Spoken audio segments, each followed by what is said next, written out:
Good morning, sweetie. Did you manage to get any sleep? No, not really. You? Same. I finally gave up and decided to cook a big breakfast. It's going to be a long day. Since I couldn't sleep, I read some more in Molly's diary. It's over there on the counter. Read the entry for October 10th, 1853. My soul is weary from the assault we must endure daily. Will there be no relief or end to this torture we must endure? Duncan was unable to prepare me for the true depth of his, now my own, family curse. I dare not leave the safety of our chambers once the sun has fallen, for fear of what is wander in these centuries-old halls. Dear Father, please release these spirits. Remove this evil that plagues us. Must the sins of the father be forever endured by the children? Forgive me, my poor Duncan, but the thought of being trapped here, as if I were the evil Dougal MacCrolloch himself, is not something I am willing to continue. I must beg for my husband to take us away from here. Perhaps to America. Leave this place for the Banshee to continue her punishment without us. I pray that he agrees. I do not wish to leave alone, but my fear of this place is greater than my fear of being without my beloved Duncan and of leaving on my own.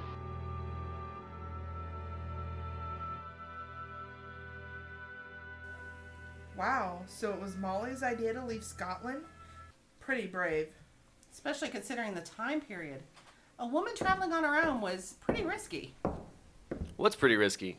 Molly was the one who wanted to leave Scotland, on her own if necessary. We were just saying how risky that was back then. Yep, you gals have come a long way since then. I see your father did a great job bringing you up in 1950s. My bad. I forgot sometimes I have two prime examples of strong independent women right here. Okay, you get bacon this morning. Yeah. Hey, where's Rob? He headed into town with Jess for some lumber. Hi, Sadie. What's up? Ew. Shut up, Shell. She'll hear you. Hey, Will. I finally remembered where I had heard the name MacCrolloch. You're sure the MacCrawleys were originally MacCrollochs? Yeah, I have the original owner's diary. Molly MacCrolloch. Why? What do you know? Hold on, let me put you on speaker real quick. Mom and Shelly, they're right here. Oh, hi, Annie. Hi, Shelley. Hi. I finally remembered last night my grandmother talking about the curse of the clan MacCrolloch. Molly's diary mentioned it. It was used to scare kids into behaving or they'd have to walk the halls of the manor for all eternity. Yes, that was the G-rated version, but whenever I got older, Grandma told me the whole legend. She said the old laird wasn't the only one wandering the halls. Because of him, the Banshee became a vengeful spirit to torture him. But she also turned vengeance on the whole family, even future generations. All MacCrollochs were doomed to be trapped by the Banshee. That's horrible. Is that the end of the legend? That's all I know. I hope it helps. You're a big help, Sadie. I'll call you later. Thanks. Yes, Sadie, thank you. Sure thing. Talk to you later. So, if the Banshee tortured the MacCrolloch descendants, and if the Banshee was able to attach itself to the family when they left Scotland, then it means the Banshee definitely traveled here with them. I think it's a safe assumption, except what about the disappearances, the murders, the things that we're hearing? Only Molly and Duncan were MacCrollochs, so that leaves us without an explanation. Well, Jess said the McGraws were distant cousins, but nothing about anyone else. So maybe it does, maybe it doesn't. We still need more information, more clues. Hey, gang. Oh man, it smells good in here. Any left? Not quite finished cooking yet. What did the inspector say? Well, as much as I was hoping they'd find something, it all checks out. There are not currently any secret passages or rooms, and all the wiring is just what it's supposed to be. Well, that rules out one problem at least. Yep. Hey, Will. Jess just pulled up with a load of lumber. Can you go give him a hand unloading the truck? On it. I'm going to take a look at the diary some more, Mom. Why don't you fill him in on what we've learned so far this morning? I'll call you when breakfast is ready.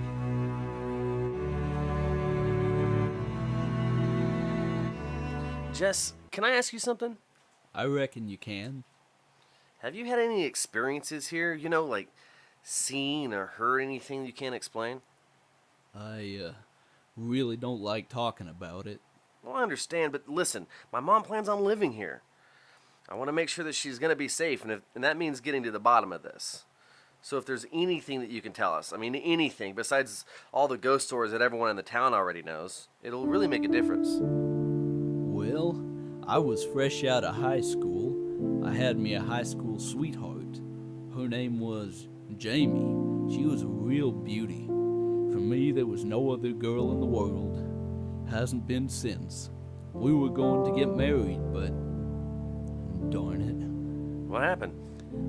I killed her. You what? It's my fault she died. If I hadn't brought her, she'd still be alive. So yeah, I killed her as sure as anything. Okay, I'm sorry to push, but what happened? We were in the barn, spending time together as young people tend to do. You know what I mean. Yes, I do. We'd fallen asleep in the loft, and it got dark on us. We both woke up to this horrible scream. I'd never heard such a sound before. So loud you could hear nothing else. It startled us so much. Our lantern got knocked over and caught the hay on fire. We scrambled down the ladder, but Jamie lost her footing and fell. Oh, it was horrible. She landed on a pitchfork. I panicked. The fire was getting out of control.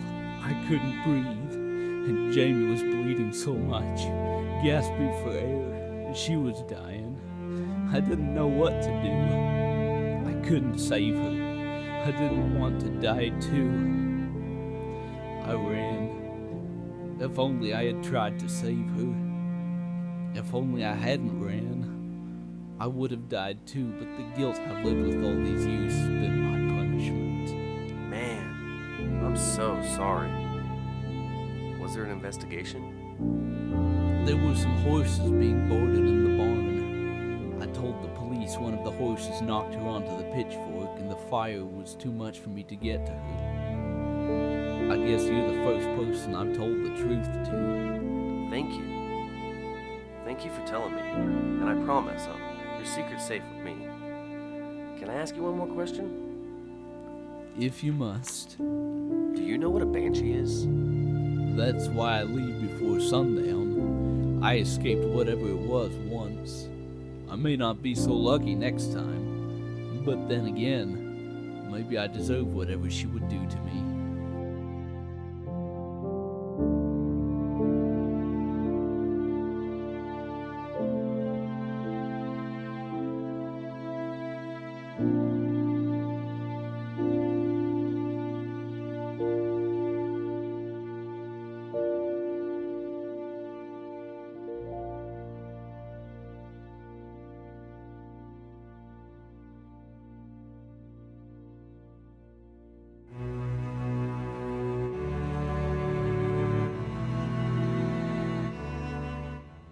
Really, Molly? Ugh. I'm not interested in your discussion with the maid or the price of darning needles. How about some more on Dougal McCulloch and the curse? Yes, Molly. Your dear Duncan this and your dear Duncan that. Was he really any good at anything other than bemoaning his fate? Molly, my love. Mom, is that you? Molly? Molly girl, is that you? It's not, is it? I cannot find her, and I know she must be here. Did she leave? Did she escape the curse? Molly? Molly, are you there?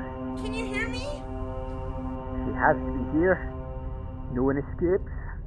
No one. Hey, Shell, breakfast is ready. Mom! What's wrong? You look as pale as a ghost. Ghost is right. I saw him, Mom. Duncan McCulloch.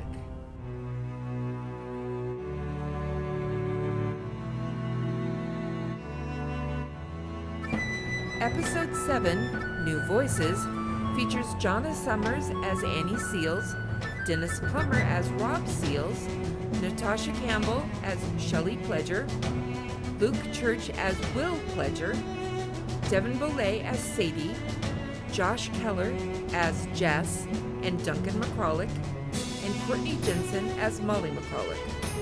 For more information about buying ghosts or Banshee Manor haunted attraction, go to bansheemanor.com. Like us on Facebook.